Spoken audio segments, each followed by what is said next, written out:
আমি এই 3টা বছর কারাগারে আল্লামা সাইদি রহমতুল্লাহ আলাইহি ওনার পাশে ছিলাম। উনি ছিল 1 নম্বরে, আমি 4 নম্বরে, মাঝখানে একটা দেওয়াল ছিল।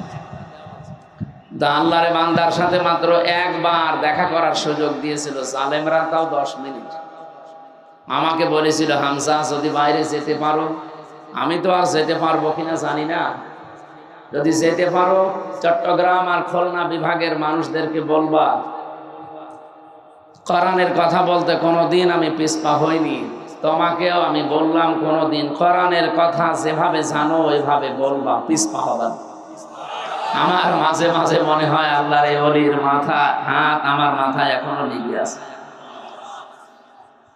আপনাদের যে দৃশ্য আজকে আমি আসার পর থেকে দেখছি, কোরআনের প্রতি ভালোবাসা, এই যে মহব্বত, এই যে উচ্ছ্বাস, আমার মনে হয় আল্লামা সাইদির জন্ম এই জেলায় হওয়ার কারণে আল্লাহ আরো ঢেলে দিয়েছে।